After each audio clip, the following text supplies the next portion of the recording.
ისტორიაში ომებს უმეტესად ძალა იგებდა. დიდი არმიები, მეტი ჯარი, მეტი იარაღი. მაგრამ ხანდახან გამარჯვებას საერთოდ არ წყვეტდა რაოდენობა. მას წყვეტდა უბრალოდ გიჟური აზრი. აზრი, რომელსაც გენერლის გარდა ვერავინ გაბედავდა. დღეს არ ვილაპარაკებთ უბრალოდ დიდ გენერლებზე. დღეს ვისაუბრებთ იმ ხუთ ადამიანზე, რომელმაც ომი მოიგეს არა წესებით, არამედ მათი დარღვევით. ეს არის ხუთი სამხედრო გენერალი, რომელმაც გიჟური სტრატეგიით იბრძოლა. და რა თქმა უნდა, პირველი დავიწყებთ სალამინის საზღვაო ბრძოლით, სადაც თემისტოკლეს მთავარი სიგიჟე ის იყო, რომ მან სპარსელთა რიცხობრივი უპირატესობა თავადვე გადააქცია მათ სისუსტედ. სპარსელებს ჰყავდა დაახლოებით 600-დან 800-მდე გემი, ბერძნებს კი მაქსიმუმ 370. ღია ზღვაში ბერძნებს არანაირი შანსი არ ექნებოდათ, ამიტომ თემისტოკლემ ბრძოლა შეგნებულად ჩაითრია სალამინის ვიწრო სრუტეში, სადაც ფართო მანევრის გაკეთება ფიზიკურად შეუძლებელი იყო. მან ქსერქსეს შეგნებულად გაუგზავნა ცრუ ინფორმაცია, თითქოს ბერძნული კავშირი იშლებოდა და ფლოტი გაქცევას აპირებდა, რის გამოც სპარსელები ნაჩქარევად შევიდნენ სრუტეში, ღამით და ქაოსურად.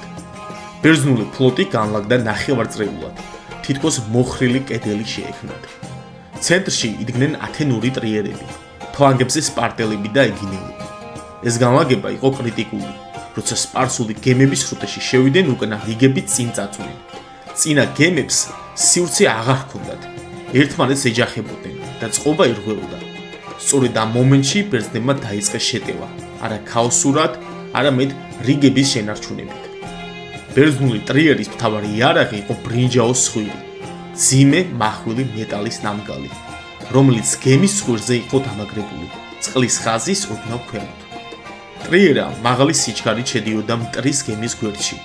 ბრინჯაოს სხვირი ხის კორპუსს ხვდებდა, წყალი სწრაფად შედიოდა შიგნით და სპარსული გემი ან მაშინ უეძირებოდა, ან უნარო ხდებოდა ბრძოლისთვის.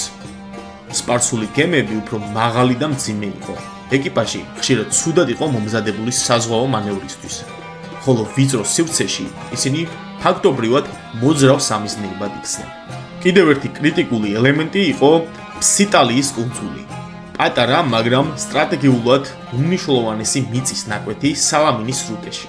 ქსერქსემ წინასწარ გადმოსხა იქ ელიტური სპარსული ჯარი, იმ იმედით, რომ ჩაძირული ბერძნული გემებიდან გადარჩენილებს სწორედ იქ ამოხოცავდნენ. მაგრამ ბრძოლის ბედი შემოbrunდა. როცა სპარსული გემები დაიზირა და მათი მეზღვაურები წყლიდან გადმოდიოდნენ, კუნძულზე ჩავიდნენ ბერძნები, ძირითადად ათენელები და ეგინელები, რომლებიც თავად დაესხნენ თავს სპარსელებს და ფაქტობრივად მთლიანად გაჟლიტეს ისინი. ეს ეპიზოდი ფსიქოლოგურადაც გამანადგურებული იყო სპარსელებისთვის. საბოლოოდ, სალამინი არ იყო უბრალოდ საზღვაო ბრძოლა, ეს იყო სივრცის, დროის და ფსიქოლოგიის სრულყოფილი კონტროლი. თემისტოკლემ აიძულა მტერი ებრძოლა იქ, სადაც მისი სიძლიერე არაფერს ნიშნავდა, ხოლო ბერძნული დისციპლინა, ტრიერების სიჩქარე და ბრინჯაოს სხვირის მომაკვდინებელი ძალა ერთიან სისტემად აქცია. სწორედ ამიტომ სალამინი ითვლება ისტორიაში ერთ-ერთ ყველაზე არაორდინალურ და გიჟურ ჭკვიან სამხედრო სტრატეგიად, რომელმაც არა მხოლოდ ბრძოლა, არამედ მთელი ბერძნული ცივილიზაციის ბედი გადაწყვიტა. სია გრძელდება ლეგენდარული ალექსანდრე მაკედონელის გიჟური სტრატეგიით, რომელიც ყველაზე მკაფიოდ ჩანს გავგამელას ბრძოლაში, ძველი წელთაღრიცხვით 331 წელს. ბრძოლაში, სადაც მან შეგნებულად აირჩია რიცხობრივად თითქმის უიმედო პოზიცია. დარიოს მესამეს ყავდა მინიმუმ 100,000-დან 200,000-მდე მებრძოლი, მათ შორის მძიმე ქვეითი, კავალერია და საბრძოლო ეტლები, ხოლო ალექსანდრეს ძალა დაახლოებით 40,000 ქვეითს და 7,000 კავალერია შეადგენდა. ღია ველი, რომელიც თავად დარიოსმა გაასწორა ეტლებისთვის, თითქოს სპარსელთა იდეალური არენა იყო და სწორედ აქ დაიწყო ალექსანდრეს სიგიჟე. ალექსანდრემ ჯარი განალაგა არა პირდაპირ ხაზით, არამედ ეშელონურად, მარჯვნივ გადახრილი ფრონტით. მისი მთავარი ჩანაფიქრი იყო სპარსელთა ცენტრის არა ძალით, არამედ სივრცით გადეხვა. მაკედონური ფალანგა შეიარაღებული 5-6 მეტრიანი სარისებით, ნელა, მაგრამ უწყვეტად მიიწევდა წინ. ქმნიდა ილუზიას, რომ ბრძოლა სტანდარტულად მიმდინარეობდა. ამ დროს ალექსანდრე პირადად ხელმძღვანელობდა მარჯვენა ფლანგს, ჰეტერების მძიმე კავალერიას. როცა სპარსელებმა ეტლები გამოუშვეს, მაკედონელებმა სპეციალურად გახსნეს რიგები. ეტლები სიცარიელეში შევიდნენ. იქ იმ მსუბუქმა ქვეითებმა და ფალანგის უკანა ნაწილებმა ისინი ნიზებითა და შუბებით გაანადგურეს. ეს მომენტი გადამწყვეტი იყო. დარიუსის მთავარი იარაღი ფაქტობრივად უსარგებლო გახდა. ყველაზე გიჟური ნაწილი კი შემდეგ დაიწყო. ალექსანდრემ თითქოს უკან დაიხია მარჯვნივ. აიძულა სპარსული კავალერია დასდევნებოდა და სწორედ ამ მოძრაობით გახსნა მცირე, მაგრამ ფატალური სიცარიელე სპარსელთა ცენტრში. წამში მან მთელი ძალით შეუტია დიაგონალურად, პირდაპირ დარიუსის პოზიციისკენ. ეს არ იყო ბრძოლა ჯართან, ეს იყო დარტყმა ფსიქოლოგიურ ცენტრში.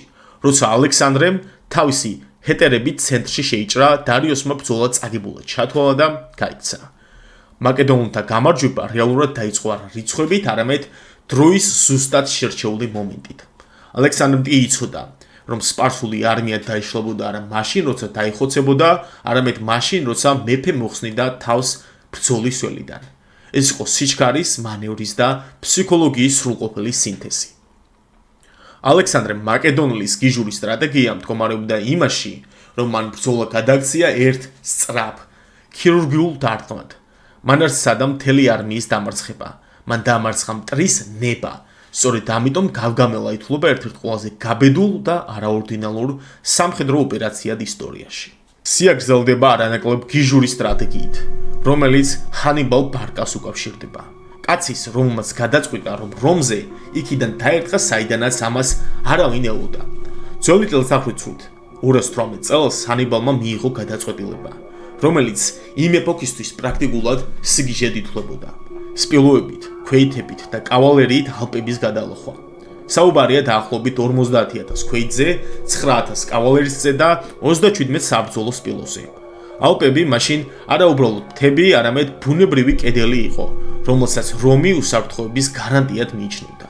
ჰანიბალის გიჟური სტრატეგია მხოლოდ თავად გადასვლაში არ მდგომარეობდა, არამედ იმაში, თუ როგორ გამოიყენა მან გზა, როგორც იარაღი. რომაელები ელოდნენ მას ესპანეთიდან ზღვით ან სამხრეთ იტალიაში გადასვლას. ამიტომ ძირითადი ლეგიონები სრულიად სხვა მიმართულებით იყვნენ განლაგებული. ჰანიბალი კი სწრაფად, მოულოდნელად და უკიდურესად მძიმე პირობებში მიიწევდა. ჩრდილოეთიდან სიცივე, მეწყერი, მტრული ტომები და შიმშილი მის არმიას ანადგურებდა, მაგრამ სწორედ ეს ტანჯვა გახდა მისი სტრატეგიის ნაწილი. ვინც ალპებს გადაურჩებოდა, უკვე გამაგრებული და ფსიქოლოგიურად დაუმარცხებელი ჯარი იქნებოდა. გადასვლის დროს ჰანიბალი იყენებდა მოტყუებას და ტაქტიკურ ინჟინერიას.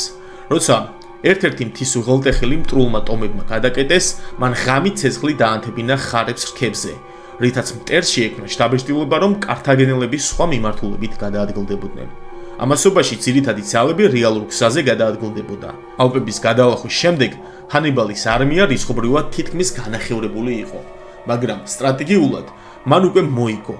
რომაელები შოკში იყვნენ. მტერი უკვე იტალიაში იდგა, პირდაპირ მათ მიწაზე. მაგრამ ამ ყველაფრის საწყისი სწორედ, რა თქმა უნდა, ალპები იყო. ნაბიჯი, რომელმაც შეცვალა ომის ლოგიკა. ალპების გადალახვა არ იყო უბრალოდ მარშრუტის არჩევა. ეს იყო შეტევა რომის მოლოდინებზე, შიშებზე და თავდაცვით აზროვნებაზე. სია გრძელდება ლეგენდარული ნაპოლეონ ბონაპარტით. მისი სტრატეგიული გენია ყველაზე მკაფიოდ გამოჩნდა აუსტერლიცის ბრძოლაში 1805 წლის 2 დეკემბერს. ბრძოლაში, რომელსაც თავად ნაპოლეონმა სამი იმპერატორის ბრძოლა უწოდა. მის წინ იდგა ავსტრია, რუსეთის გაერთიანებული არმია. დაახლოებით 85-დან 90,000 მებრძოლამდე. მაშინ, როცა ფრანგებს ყავდათ დაახლოებით 70,000 ჯარისკაცი. რისხობრივად, ნაპოლეონი სუსტ პოზიციაში იყო, მაგრამ სწორედ ამ სისუსტის დემონსტრირება იქცა მისი გიჟური სტრატეგიის მთავარი იარაღად. ნაპოლეონმა შეგნებულად დატოვა სუსტად დაცული მარჯვენა ფლანგი და მტერს მისცა შთაბეჭდილება, რომ ფრანგული არმია დაღლილი, დეორგანიზებული და უკან დასახევად მზად იყო. მან უკან დაეხია პრაცენის მაღლობებიდან. ტერიტორია, რომელიც ტაქტიკურად უმნიშვნელოვანესი იყო და ფაქტობრივად შესთავაზა მოწინააღმდეგეს ეს პოზიცია. რუსებსა და ავსტრიელებს ეგონათ, რომ ფრანგები უკან იხევდნენ და გადაწყვიტეს თავარი დარტყმა სწორედ ფრანგების მარჯვენა ფლანგზე მიეტანათ, რათა ნაპოლეონის არმიამ მოეცელებინათ ვენასგან. ამ დროს კი ნაპოლეონის ნამდვილი ჩანაფიქრი სრულდებოდა. როგორც კი მოკავშირეთა ძირითადი ძალები პრაცენის მაღლობებიდან სამხრეთისკენ დაიძრნენ, ცენტრი დაცარიელდა. ნაპოლეონმა ზუსტად ამ წამს გასცა ბრძანება. ფრანგულმა ცენტრმა მოულოდნელად შეუტია და დაიკავა მაღლობები. გიჟური ელემენტი განსაკუთრებით მკაფიოდ გამოჩნდა სამხრეთ ფლანგზე, როცა რუსულ-ავსტრიული კოლონიები უკან იხევდნენ. ისინი გაყინული სატმანისა და მენიცის ტბებზე აღმოჩნდნენ.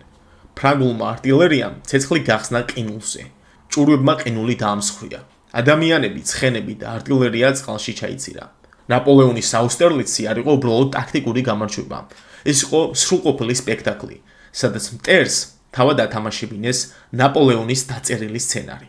ჩვენი სია სრულდება პირადად ჩემთვის ერთ-ერთი ყველაზე ლეგენდარული და გენიოსი სამხედრო სარდლით, რომელიც იყო ერვინ რომელი, არაორდინალური სტრატეგი, რომელიც ყველაზე ნათლად ჩრდილოეთ აფრიკის კამპანიაში გამოჩნდა. 1941-42 წლებში ომი კლასიკური ფრონტების გარეშე მიმდინარეობდა. უდაბნო არ იყო უბრალოდ საბრძოლო სივრცე, ის თავად იყო იარაღი, უსასრულო ჰორიზონტი, სწრაფი გადაადგილება და მუდმივი გაწყვეტილი მომარაგება. ნიშნავს, რომ გამარჯვებას იღებდა არა ის, ვისაც მეტი ჟარი ჰყავდა, არამედ ის, ვინც უკეთ აზროვნებდა. სწორედ აქ გამოავლინა ერვინ რომელმა თავისი გიჟური გენია. რომელი იშვიათად იყო რიცხობრივ უპირატესობაში. მისი აფრიკის კორპუსს მუდმივად აღდა საწვავი, ტანკები და ცოცხალი ძალა, მაგრამ ამას ის სიჩქარით და მოულოდნელობით ანაზღაურებდა. ის ხშირად იწყებდა შეტევას მაშინ, როცა ფორმალურად თავდაცვაში უნდა ყოფილიყო და ზოგჯერ წინ მიდიოდა საწვავის ბოლო ლიტრებით. იმ იმედით, რომ მოწინააღმდეგის საწყობებს დაიპყრობდა და იქვე შეივსებდა მარაგს.